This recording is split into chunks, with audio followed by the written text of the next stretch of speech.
Hi everybody, my name is Ileyah and I've had my YouTube channel for a while now, but I just recently felt like uploading and just speaking and just giving my heart out to any and everybody. You never know who can be helped by just little simple words that you say. And right now I just wanted to give you my weight loss testimony.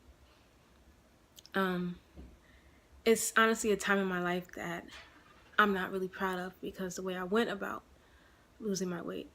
But growing up, I was a very chubby kid. I was what people would describe as a little butterball. I was very chunky. When I was born, I was a normal sized baby.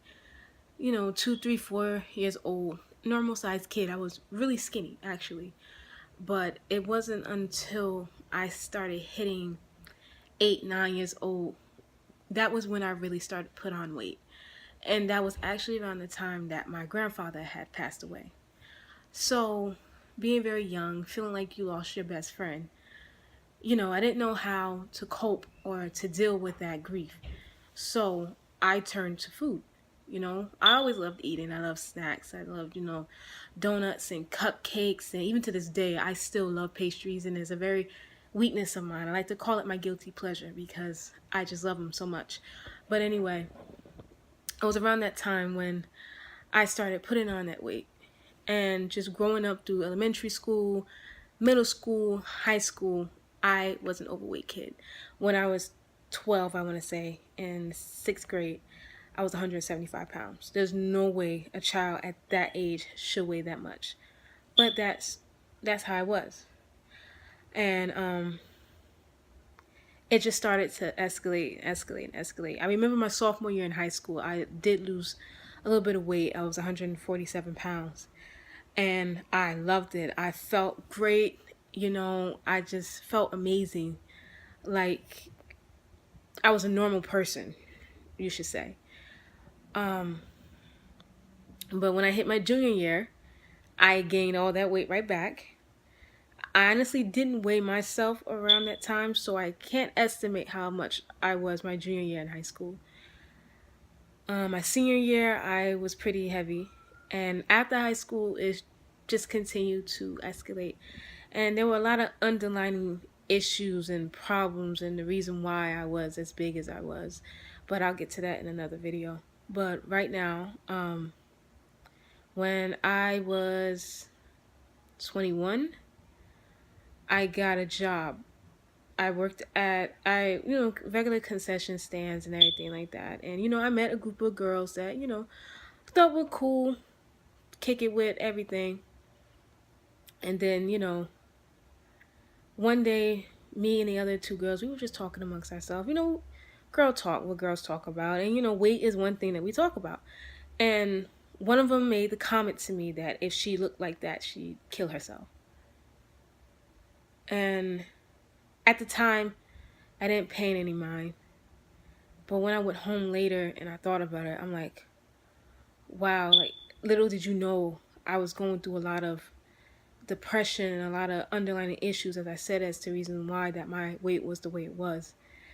And she tried to clean it up and say that because she's been small all her life, that if she was to gain all that weight, it would be a problem for her because she's used to being small. But I knew what she meant when she said that. I knew exactly what she meant when she said that. So, and it's crazy because I was stupid enough to continue to be her friend and to continue to deal with her, even though she said the thing that she said. But at that time in my life, I was so lonely and desperate for friends that I overlooked it. And I continued to be a friend. And it was when I came down with pneumonia, I went to the doctor and I was weighed for the first time in years. And I was 180 pounds. Now I'm 5 feet tall. Imagine 180 pounds on me. I was huge. And I see why people looked at me the way they did. I see why she said what she said. But still, a friend doesn't say that to somebody because you never know what people are going through. So you shouldn't dare say something like that to anybody. But anyway, I was 180 pounds, and by that time, had gotten better. Time went on, and I went to school for medical assisting. And around that time, I was still pretty heavy. My scrubs were tight. I was out of breath walking down the street, coming home from school.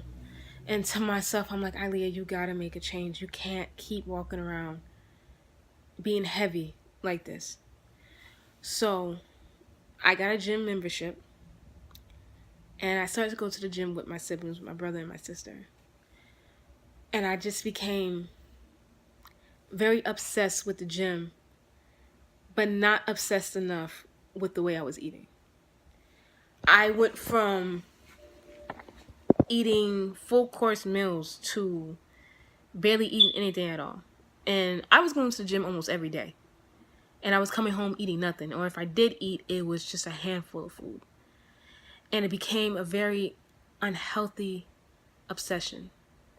A very unhealthy obsession that I had developed. And it came to a point where I was starving myself. Because what my friend at the time said to me just kept ringing in my head. If I look like you, I killed myself. And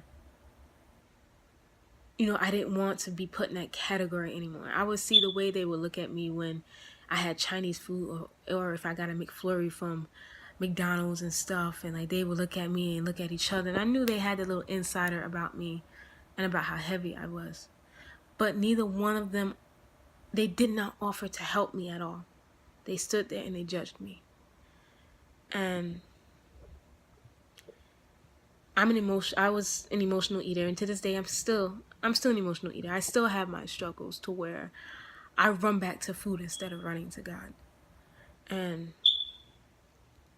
I'm guilty of that.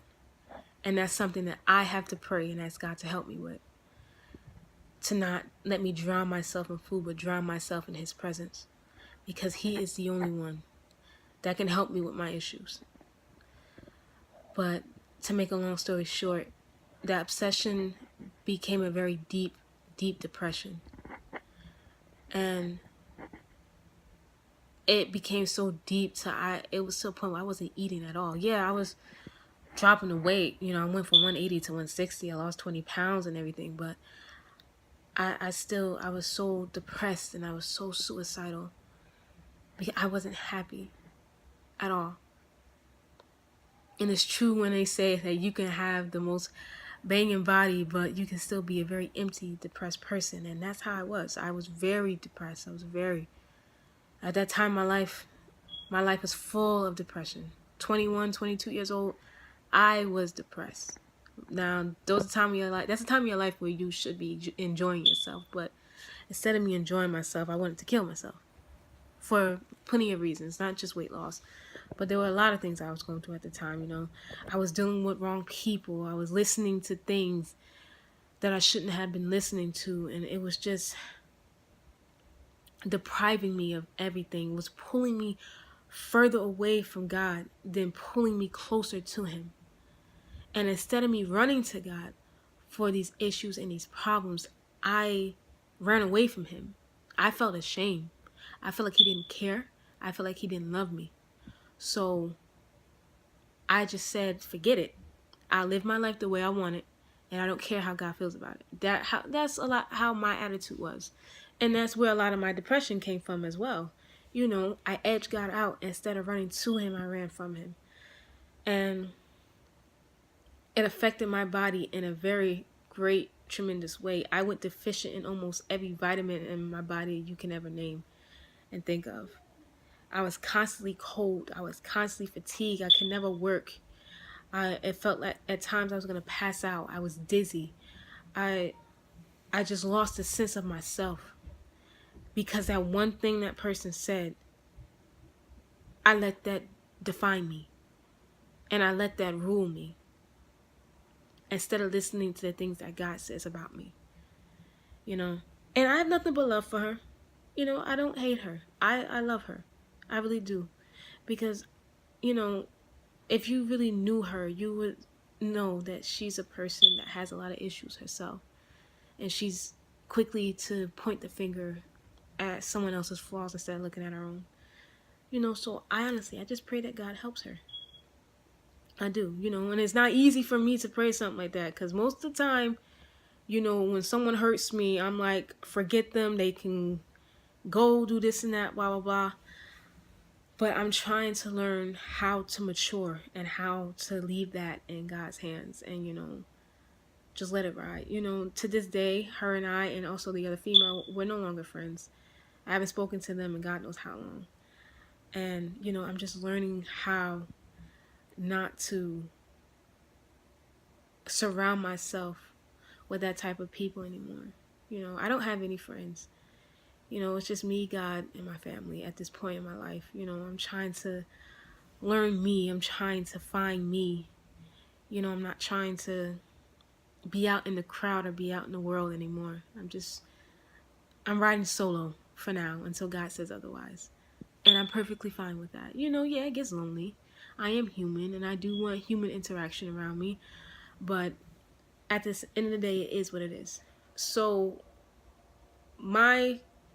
to say all this, my thing to you is that number one, don't ever lose weight like that.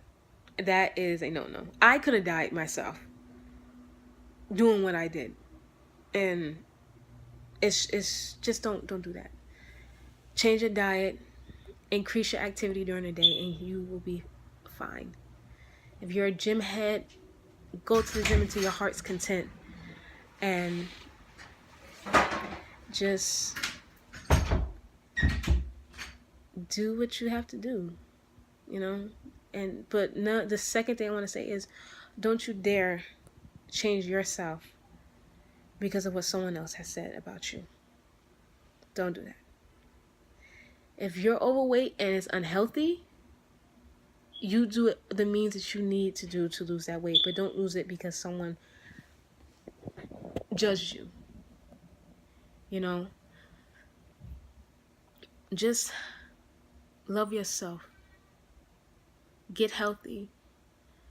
Change your eating habits if you have to. Work out more if you have to. But don't ever starve yourself.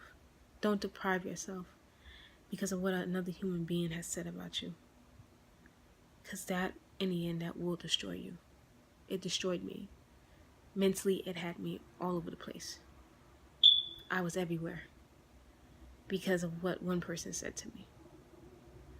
And because I so bad wanted to be looked at as beautiful and sexy.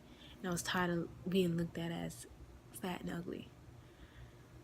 But I lost myself in the process. And now I'm in the process of finding myself, getting myself back to where I need to be. Number one in God, and number one just in myself. So that's basically all I have to say. That is my weight loss testimony. Right now, last time I weighed myself, I was 158 pounds. My goal is to be the size that I was back in my sophomore year of high school. I was like 145, 147. So I'm not that far behind, but I'm doing it the healthy and the right way now. I'm not listening to what other people say about me, how other people feel that I should be working out, what other people think that I should be eating. Because let's just face it, at the end of the day, everybody has their own method of weight loss. Everyone has their own method of a healthy lifestyle. Not knocking you, but don't judge me. So this is Ileyah Hills, and I love you all.